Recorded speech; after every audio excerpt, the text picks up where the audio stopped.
Bonjour. Alors, je m'appelle Suzanne Masson, je suis intervenante psychosociale à l'Association bénévole de l'île d'Orléans et je suis responsable du service pour les proches aidants. Alors, on a commencé une démarche d'apprentissage au niveau des enseignements de Boris Cyrulnik suite à une formation masterclass que j'ai suivie avec lui. Ce que j'ai fait, c'est que j'ai pris les informations sur la résilience et l'attachement pour les adapter dans une situation de proche aidance. Alors, c'est un chemin qu'on a commencé dans deux rencontres précédentes. Maintenant, il en reste donc trois. Nous avons la troisième. Il y en a 5 en tout. Alors, nous allons continuer ce chemin pour comprendre davantage la résilience et l'attachement et comment ça peut avoir une influence dans votre cheminement de proche aidant. Alors, Boris Cyrulnik nous dit que l'attachement, c'est ce qui donne goût au monde, qu'on a besoin d'un autre pour devenir soi-même. Euh, à la naissance, l'autre, c'est les parents, les gens qui nous élèvent, les gens qui prennent soin de nous, la garderie. L'attachement, Boris Cyrulnik le répète souvent, c'est quelque chose qui apparaît dans les 1000 premiers jours de vie, donc les 3 premières années d'un enfant, et il va inclure le moment de la grossesse. Donc, l'attachement va donner le goût au monde selon ce qui s'est vécu avec les gens autour de nous. Alors, on va éprouver des sentiments de confiance en soi, de bien-être dans la vie, une attitude positive par rapport à la vie, selon l'attitude des gens qui étaient autour de nous, s'ils étaient dans ce mood-là, comme on dit. Par contre, si l'état de santé mentale, affective et la situation des gens qui nous entouraient lorsqu'on était bébé était plus préoccupante, disons. Euh, alors, ça a quand même une influence. Donc, cette influence-là va venir forger les caractéristiques de la personnalité de l'enfant. Maintenant, ce qui est intéressant là-dedans, quand on regarde toute la dynamique du proche aidant, c'est que lorsqu'on vieillit, on va se retrouver dans la même situation ou dans toute situation de dépendance. Peu importe l'âge que vous avez, à partir du moment où vous avez besoin d'une autre personne pour vous sécuriser, pour vous aider dans l'alimentation, pour les soins, on se replace dans la situation d'attachement et du besoin de l'autre pour devenir soi-même, du besoin de confirmation de ce qu'on vit par rapport à l'autre. Alors, il faut se rappeler que l'organisation du milieu qui entoure la personne, que ce soit un enfant, un aidé, peu importe l'âge, va stimuler différemment le cerveau et Boris Cyrulnik nous dit même qu'il va sculpter le cerveau et va aussi teinter toute la dimension émotive de la personne qu'on aide. Alors, c'est quelque chose d'intéressant à garder en tête. On poursuit sur l'attachement parce que c'est important. Alors, donc, on disait que l'enfant va dépendre directement de l'état de santé affective, mentale et toute la situation familiale ou des gens qui l'entourent. Euh, il peut y avoir, dans certaines situations, de l'attachement partiel ou de substitut, qu'on va dire. Alors, on va voir ça quand l'enfant débute la garderie ou l'école. L'enfant commence à aimer d'autres gens que ses parents, d'autres gens que ses frères et sœurs. Donc là, il y a un attachement de substitut. Ou ça peut être aussi un attachement partiel par quelqu'un qui va être présent de façon temporaire dans la vie de l'enfant. Alors ça, c'est pour l'enfant. Quand on regarde maintenant dans une situation d'aider et d'aidant, c'est la même chose. Alors, le milieu va venir encourager donc le développement de la personne, le maintien des acquis, et où va venir encourager l'abandon, le laisser aller vers la prise en charge. Alors, c'est important d'avoir ça en tête que le milieu a une influence autant sur l'aider que sur un enfant. Alors, peut-être que vous n'aimerez pas beaucoup ce parallèle-là. Dites-vous que ce qui est intéressant, c'est quand Boris Cyrulnik parle de l'enfant, il parle d'une personne, d'un être humain qui est en situation de dépendance par rapport à d'autres pour se développer, pour répondre à ses besoins, pour comprendre ce qui se passe autour de lui. Alors, cette situation-là est la même. On n'a pas besoin d'infantiliser une personne qu'on aide, mais on a besoin de se rappeler que la situation est similaire, que l'environnement va teinter donc l'encouragement de l'aider à garder son autonomie ou à prendre des responsabilités ou à exprimer du moins tout ce qui se vit. Alors, on va comme ça l'amener à mieux comprendre tout ce qui se passe autour de lui, mais tout ce qui se passe à l'intérieur de lui. Et on va justement aller un petit peu plus loin avec ça. Alors, quand on est jeune, et je ne sais pas si vous vous souvenez des 2 autres rencontres où on parlait du tour de parole, alors apprendre à sourire pour apprendre le tour de parole, pour apprendre l'attachement. Alors, au début, quand l'enfant ne parle pas, on lui fait des mimiques, on lui fait des sourires. Et c'est comme ça qu'on montre le tour de parole. Parce que je te fais un sourire, tu me fais un sourire. Je te fais une grimace, tu essaies de me faire une grimace ou tu ris. Alors, on a un échange. C'est la même chose tout au long de notre vie, mais on l'oublie.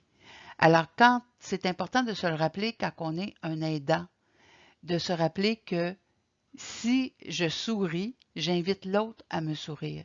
Si je parle, j'invite l'autre à me parler. Et comme ça, je maintiens ou je crée l'attachement.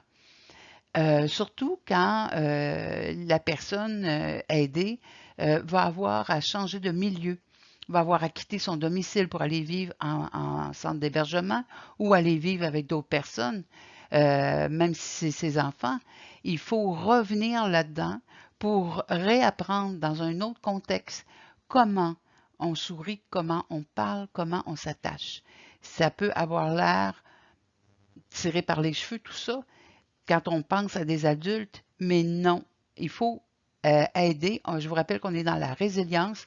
Alors, de retravailler ces dimensions-là permet de travailler la résilience, permet d'apprivoiser un nouveau milieu, un nouveau contexte et une nouvelle façon de vivre au quotidien. Je vous rappelle que Boris Cyrulnik insiste sur le développement rapide de l'être humain durant les 1000 premiers jours de sa vie. Et c'est ce qui va le sécuriser, c'est une ambiance constructive autour de lui, les sourires justement et les tours de parole. Ça va être la même chose dans tout contexte où il y a un aidé qui dépend d'une autre personne pour différents soins ou du moins pour le sécuriser. Et vous savez, même à quelqu'un qui va, un aidant qui va aller visiter une personne pour passer le temps, pour se désennuyer, c'est un aidant qui favorise le développement de la personne, la confiance en soi, le tour de parole et l'attachement. Alors, il faut voir plus loin que le geste. C'est-à-dire qu'il y a plusieurs types d'attachements et il a pris le temps de nous en expliquer 4. Alors, ces 4-là, on va les regarder ensemble. Alors, c'est facile. Le premier, l'attachement sécure, c'est lorsque l'environnement est favorable, constructif, positif. Il y a une figure d'attachement. Donc, ça permet de s'ancrer dans la vie et de s'installer comme personne, de se développer. L'attachement ambivalent, là, c'est lorsque la figure d'attachement peut peut contaminer par de l'angoisse.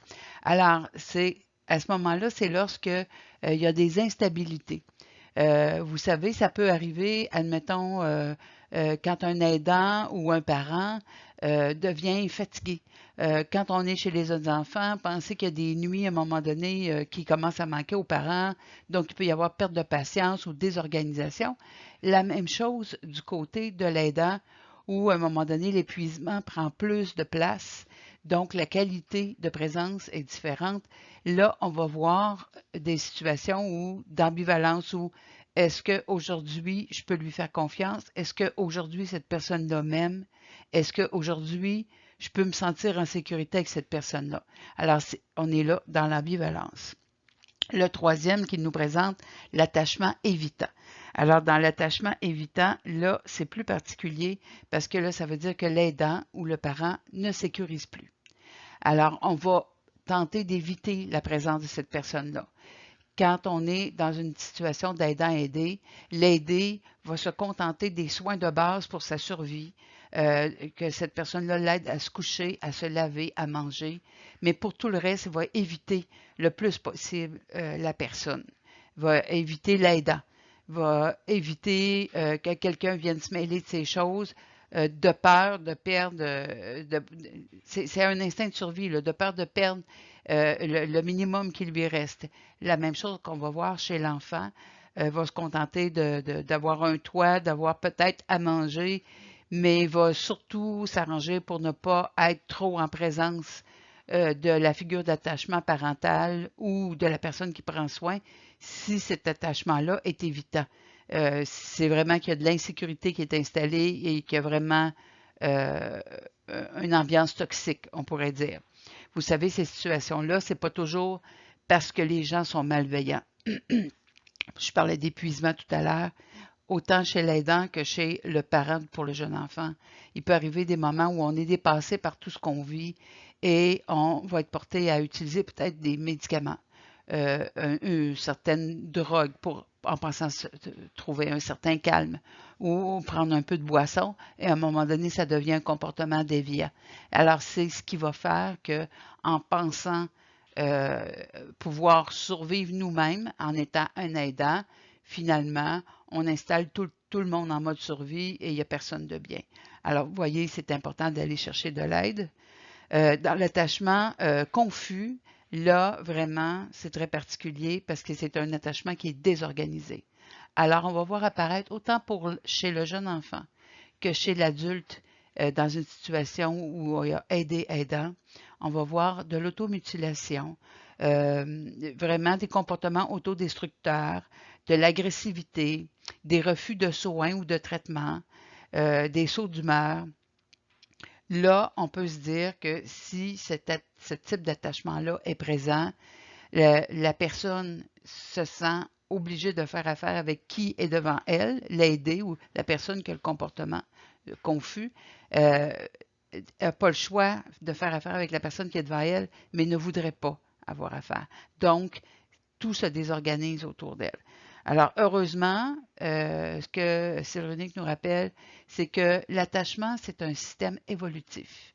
Alors, on n'est pas constamment dans un ou dans l'autre. Ça va évoluer selon notre situation, selon la qualité de notre environnement. Vous savez, admettons que vous êtes un proche aidant et vous vous rendez compte que, mon Dieu, je suis en train de glisser dans un attachement évitant. Je me rends compte qu'il y a des comportements qui ont changé, des choses comme ça. C'est le temps d'aller chercher de l'aide. En allant chercher de l'aide, vous allez pouvoir rétablir le niveau de sécurité tranquillement, pas vite. Alors, bien sûr qu'il va se passer plusieurs étapes. Alors, c'est la même chose pour les parents. Donc, on peut modifier cette relation-là toujours. Et dès que, comme aider ou comme enfant, on se rend compte qu'on n'est pas heureux, on peut aller chercher de l'aide, autant pour soi que pour la personne qui nous accompagne. L'affection dans la vie quotidienne, alors ça, c'est essentiel à tout âge. Bien sûr que dans la démarche du masterclass, on parle beaucoup de l'enfant, du développement de l'enfant. Mais l'affection, on en a besoin jusqu'à notre dernier souffle. On a besoin de sentir qu'on est important pour quelqu'un et qu'on compte pour quelqu'un d'autre. Alors, même si le temps que vous pouvez passer avec un aidé, c'est court, ce qui est important, c'est que ce soit constant. Alors, cette constance-là va installer une qualité. Cette qualité-là nous amène dans les trois mots qui sont ici, action, affection, réflexion. Alors, quand on est en action, alors on parle, on agit, on est dans une démarche où il va y avoir un échange. Quand il y a un échange, il y a de l'affection. Rappelez-vous un petit peu la démarche de Cellrunic, les premières vidéos le premier vidéo qu'on a fait. Alors, c'est important parce que ça veut dire que quand je suis en action, je peux aller me valider auprès de quelqu'un. Quand je vais me valider auprès de quelqu'un, j'ai un retour et ce retour-là me permet de réfléchir à ma situation, me permet d'aller plus loin. Alors, vous voyez, c'est une chaîne d'entraînement qui permet justement de valider qui on est, qu'est-ce qu'on fait et vers quoi je m'en vais. Vraiment, c'est important. Il n'y a pas de recette spéciale, chacun a la sienne. Ce qui est important de se rappeler, c'est que la constance va valoir sur la fréquence. Alors, c'est pas important d'être là tout le temps. Ce qui est important, c'est d'être vraiment là quand ça compte. Alors, si vous pouvez aller visiter une personne une fois par semaine, c'est ça qui compte, c'est une demi-heure, mais cette demi-heure-là, c'est incroyable, là, mais ça va s'inscrire dans la personne. J'ai travaillé à un moment donné auprès des personnes qui avaient une déficience intellectuelle profonde. Alors, c'est des difficultés à maintenir des acquis, souvent des gens qui ne parlaient pas, avaient autant des enfants que des adultes.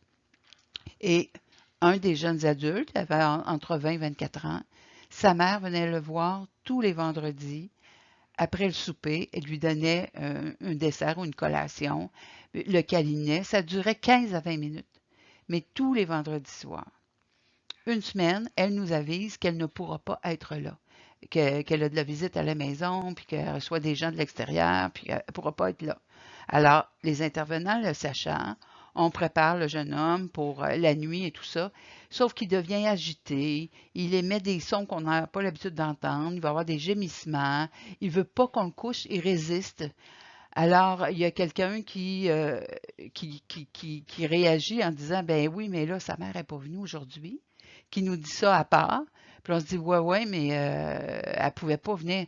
Puis l'autre dit, ouais, mais il faut l'aviser. Alors, l'intervenant a appelé la mère. La mère a dit, OK, je vais y aller. Alors, elle est venue, une heure plus tard, elle est venue, et on a vu par la réaction du jeune adulte que c'était vraiment ce qu'il attendait. Il est devenu tellement excité, mais heureux, et sa mère avait même de la difficulté à le caresser son visage, puis à lui donner à manger. Il était trop agité. Et ça a duré comme d'habitude, un 15 à 20 minutes. Quand elle est partie, c'était parfait. Même, il nous regardait, il attendait qu'on aille le porter au lit. Alors, c'était tout ce qu'il attendait. Alors, vous voyez, cette personne-là qui avait une déficience profonde savait la fréquence, savait, il y a quelque chose aujourd'hui, et ça c'est important pour moi. Alors, on ne peut pas dire qu'il savait l'heure, on ne peut pas dire qu'il savait le jour. Et comme, qu'est-ce qui pouvait lui indiquer que c'était le jour où sa mère venait le voir? Mais c'était inscrit. Alors, probablement que Cellrunic nous dirait que c'est inscrit dans ses neurones. C'est sûr. C'est inscrit quelque part. Alors, même si les gens sont très confus, souvent j'entends ça. Ah, il se rend plus compte que je suis là, il me reconnaît pas. C'est pas ça qui compte. C'est que lorsque vous êtes là, cette personne-là ressent un bien-être. Qu'elle vous le communique ou pas, c'est pas ça qui va compter. Ce qui va compter, c'est le temps que vous êtes là, ça compte pour cette personne-là. Et c'est pas la durée, mais c'est le temps que vous êtes là pour cette personne-là spécifiquement. Ça compte et ça pèse dans la balance. Alors, vous venez, sans le savoir, vous venez sécuriser cette personne-là, lui apporter un plus. Donc, on est dans l'attachement sécurisant. Ça lui permet d'aller plus loin. Sinon, et ça lui permet de vivre la résilience. Si on n'a pas ça, on est constamment en train d'essayer de s'adapter, de répondre à des messages du milieu ou des situations du milieu qui font que j'essaie de comprendre, j'essaie de comprendre. Vous voyez, on est là-dedans là, depuis 2 ans, presque 2 ans et demi de situation de COVID, de pandémie. On essaie de s'adapter constamment, on est épuisé de ça. Alors, vous voyez que c'est la même chose, c'est ce que j'essaie de vous faire comprendre. Pour l'aider ou pour l'enfant, c'est ça. C'est une attente que quelque chose se passe et que ça arrête de me demander de l'énergie. Alors, vous voyez, c'est ça. Donc, si on peut offrir le moindre petit moment.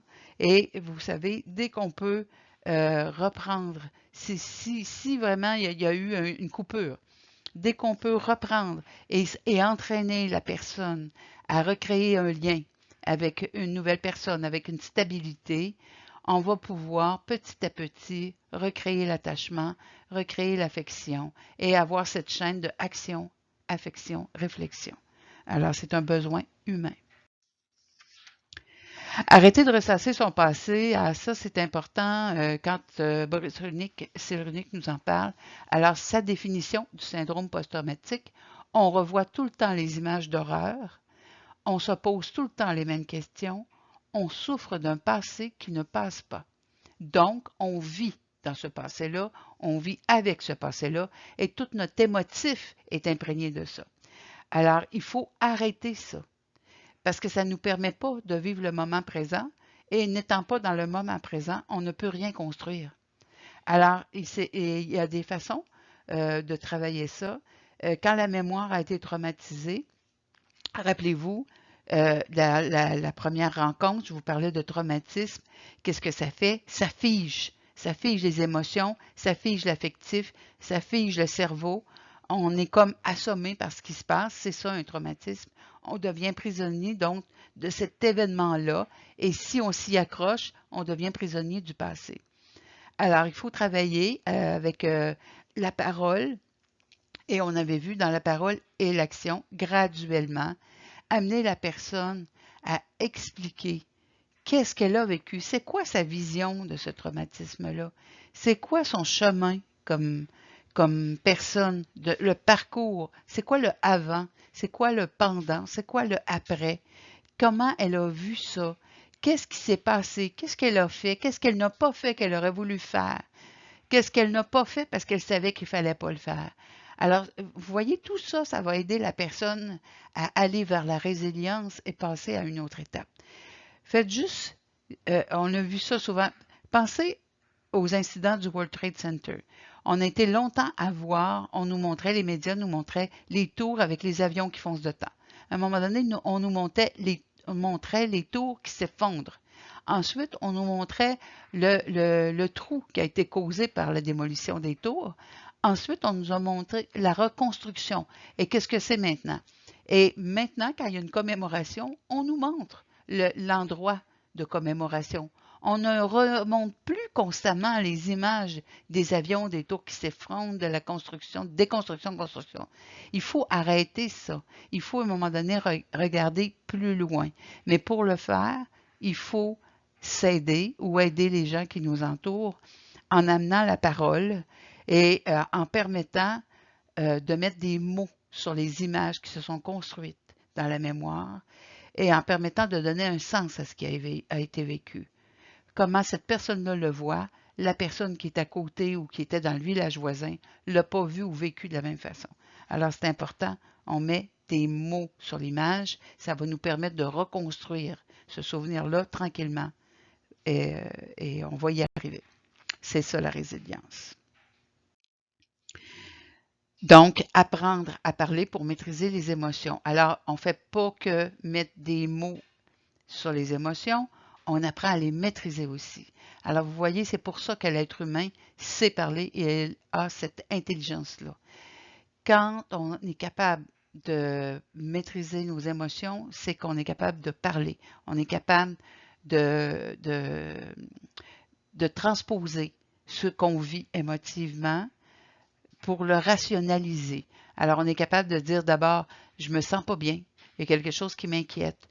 Et là, on va être capable de dire, c'est telle personne ou c'est tel objet qui m'inquiète, c'est telle situation qui m'inquiète. Et plus on va en parler, plus on va le décrire, mieux on va maîtriser cette peur-là qui nous habite. Vous comprenez un petit peu l'exemple que je vous donne? Alors voilà, donc c'est pour ça, c'est une démarche qu'il faut se rappeler qu'on a ce potentiel-là comme être humain. Donc, on a une possibilité d'agir et d'arrêter de souffrir. Donc, on fait une histoire de son parcours, comme je vous disais tout à l'heure. On va aller vers un attachement sécure. Où est-ce que je me sens bien? Avec qui je me sens bien? Dans quel milieu je me sens bien? Et on va reconstruire tranquillement. On peut utiliser lorsque les personnes ont vraiment un traumatisme élevé ou lorsque les personnes n'ont pas la parole. Un jeune enfant ou une personne confuse, on n'ira pas pour travailler au niveau de la compréhension et du cheminement de l'émotion et de la compréhension. On va aller travailler sur l'expression. Alors, par l'art, le dessin, la sculpture, le chant, la danse, faire de la musique. Vous savez, Cyrulnik nous rappelle que la plus grande des violences, c'est d'interdire à la personne d'utiliser sa langue maternelle.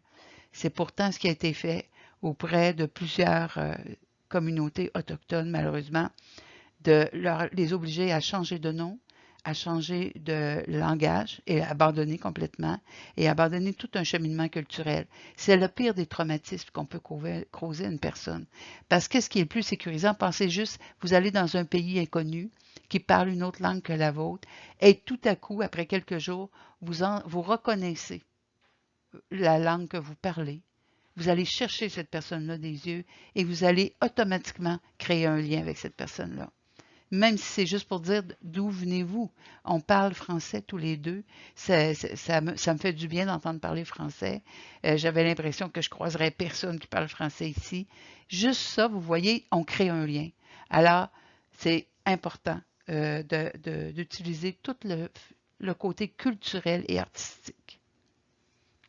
Quand on ne peut pas faire ça, quand Boris nous parle de l'attachement clos, des familles qui vont vivre vraiment, ben là, on le vit avec la pandémie quand on parle de vivre en bulle famille, mais il y a des gens qui vivent en bulle famille toujours, qui vont exiger que rien de la maison ne sorte, que les enfants ne disent pas ce qui se passe ailleurs, que l'aidé ne dise pas comment on fonctionne, que ce qui est chez nous, ça serait que chez nous, il n'est pas question qu'on en parle ailleurs. Alors là, c'est ce qu'on appelle l'attachement clos. Ce que ça va faire, tôt ou tard, la personne, que ce soit un enfant ou un aidé, va prendre conscience qu'il y a un ailleurs et cet ailleurs-là va lui permettre une comparaison et va lui permettre donc de dire, OK, il y a des choses qui font que ici, je me sens pas bien, mais l'autre a l'air à me proposer quelque chose. L'autre environnement me semble intéressant ou différent et j'aimerais essayer. Alors, on va créer ce qu'il appelle l'opposition au clan. Alors, ça veut dire que je vais me braquer et je vais tenter donc de refuser tout ce qui se passe en milieu clos pour aller chercher un meilleur ailleurs. Alors, il faut faire confiance aussi aux gens. Des fois, on est porté à paniquer vite quand on voit des situations où on a l'impression que les familles, ou du moins l'ambiance aider, est peut-être pas toujours favorable. Il faut faire confiance que tout le monde est capable d'aller chercher ce qu'il a de besoin, tout en étant alerte et pouvant intervenir si c'est nécessaire. Alors, oui, c'est sûr que je vous parle beaucoup de développement de l'enfant parce que c'est la démarche de Cyrulnik. Quand il nous dit là, les premiers 3 ans, les 1000 premiers jours de l'enfant, il compte même la grossesse là-dedans. C'est des moments qui sont importants euh, pour l'enfant. Et si, même si l'enfant, on est dans une période de grossesse, je vais vous dire, si la mère vit de l'isolement, au niveau affectif, pendant la grossesse, c'est possible qu'elle transmette des choses comme ça à son enfant, mais souvent, ce qu'on va voir comme réflexe, c'est la mère qui va plutôt transférer toute son affection au bébé ou sa protection vers le bébé. Alors, il ne faut pas toujours s'inquiéter non plus. Ce que ça va faire, donc, cet isolement sensoriel-là, ça va malheureusement créer des séquelles. Ça crée des séquelles qui sont biologiques et neurologiques. Ce qu'on nous explique, ce que Cyrulnik nous explique, je vous rappelle qu'il est un neuropsychiatre. Alors, ce qu'il va nous expliquer, c'est que les deux lobes préfrontaux, alors ici, sont la base de l'anticipation et il va s'amener, donc, quand il y a de l'isolement sensoriel, une atrophie du système limbique. Il va y avoir aussi à la base de la mémoire, c'est les émotions, la base de la mémoire. Il y a un amas au niveau des neurones à la base du cerveau. Donc, vraiment là, à l'intérieur, je ne peux pas vous montrer. C'est le siège des émotions qui sont là. Ce que ça va faire, c'est que ça va faire que toute émotion devient une agression. Ça devient insupportable. Alors, que ce soit une émotion agréable comme désagréable, il y a le risque, ça représente comme toujours un danger. Alors ça, c'est très difficile à travailler dans ces situations-là. Ce qui est questionnant et que j'avais envoyé au docteur Cyrulnik, je n'ai pas encore eu de réponse, est-ce qu'on a un lien à faire avec les maladies neurocognitives? Et il le fait, il en parle un peu parce qu'il nous dit que ça va laisser des traces. Ce qui est important, lorsque c'est chez un jeune enfant, on peut réparer. On l'a vu dans les vidéos précédentes. On peut réparer en accompagnant petit à petit et en recréant l'attachement et en allant vers la résilience. Donc, c'est toujours possible de réparer. Par contre, quand on pense que les maladies neurocognitives, il y a quelque chose au niveau de la mémoire et souvent les neurologues vont nous expliquer le phénomène du trou noir, le phénomène d'amas au niveau des neurones. Alors, c'est à peu près la même description qu'on vient d'avoir pour les maladies neurocognitives et pour l'isolement affectif chez les enfants en bas de 3 ans. Donc, ce que ça me dit au niveau de la démarche, ce qui est important, c'est de savoir le parcours de la personne que vous aidez. Alors, comme aidant, si vous êtes capable de savoir l'histoire de la personne, ça pourrait vous permettre d'encourager ou d'accompagner différemment. Quand les émotions sont incontrôlables, il va y avoir une perte de contrôle. Alors, la personne est heureuse, mais elle devient surexcitée. Elle est triste, elle va devenir agressive. Alors, vous voyez, ce n'est pas nécessairement toujours des émotions qui vont ensemble. Le geste et l'émotion vont être désorganisés. Alors, c'est des choses qu'on peut observer.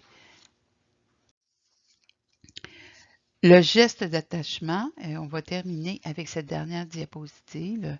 Alors, le geste d'attachement, ici, on nous dit que c'est une recherche, une confirmation de sécurité affective.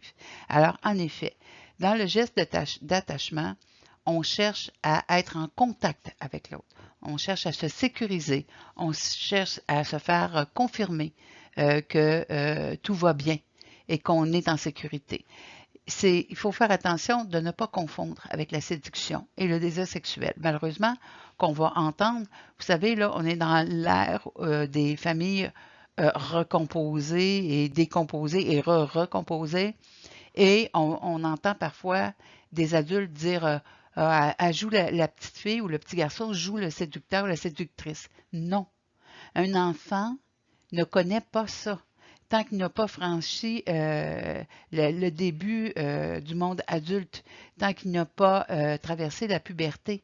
Ce qu'il cherche, c'est un geste d'attachement, une sécurité auprès d'un adulte. Il cherche à se faire confirmer qu'il n'y a aucun danger avec moi, tout va bien et on est bien ensemble. Donc, ça ne va pas plus loin que ça. On va malheureusement revoir la même chose et on l'entend malheureusement trop souvent pour moi dans les centres d'hébergement. On va entendre des choses comme « Ah, le monsieur, là, il fait toutes les chambres, il va voir les madames, il se couche dans les lits avec les madames. Ah, ce monsieur-là, il cherche toujours à embrasser tout le monde. Ah, cette madame-là, elle s'assoit sur les messieurs. » ou Bon, on arrête cela, là. On va revenir à la base. Cette personne-là cherche l'attachement dans son souvenir. Cette personne-là a lié à être couché avec une personne, c'est je suis en sécurité, je suis attaché à cette personne-là, je me sens bien. Alors, si j'embrasse cette personne-là, c'est que je suis valide pour cette personne-là, je peux avoir confiance à cette personne-là, je suis aimé et je peux aimer. Alors, il faut faire attention à l'interprétation qu'on donne et ne pas voir plus que ce qui est là et laisser les gens communiquer l'attachement et le comprendre. C'est vraiment l'idéal. Ce qui est important aussi, c'est de se rappeler que dans le geste de l'attachement, quand on se sent en sécurité, il y a des hormones qui sont sécrétées, les hormones du bien-être, l'ocytocine, et ça, on en a besoin, c'est un calmant naturel. Malheureusement, si ça tourne vers une situation où on va abuser de l'enfant ou de l'aider, bien, on vient de tout détruire. On vient de mélanger les messages et là, on ne vient pas sécuriser et faire libérer de l'ocytocine.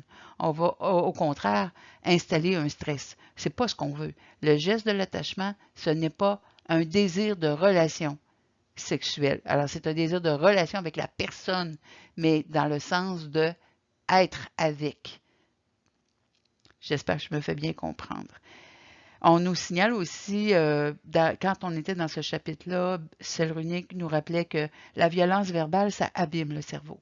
Alors, ça me rappelle que lorsque je travaillais auprès des adultes qui étaient victimes de violences, autant les hommes que les femmes, et ils me disaient, j'aime mieux recevoir un coup que d'entendre des mots qui font si mal. J'aime mieux être battu que d'être abandonné et ignoré. Alors, vous voyez, c'est ce que ça dit, les mots, bien souvent, ça dit qu'on n'est pas bon et qu'on n'est pas aimable et qu'on ne vaut pas la peine. Alors, la personne, après, pour se valider, ça va être un très long chemin. Ça va être très difficile. Alors, il faut apprendre comme famille et comme aidant à s'ouvrir à la société, à installer des rituels sociaux extérieurs à la famille ou au milieu.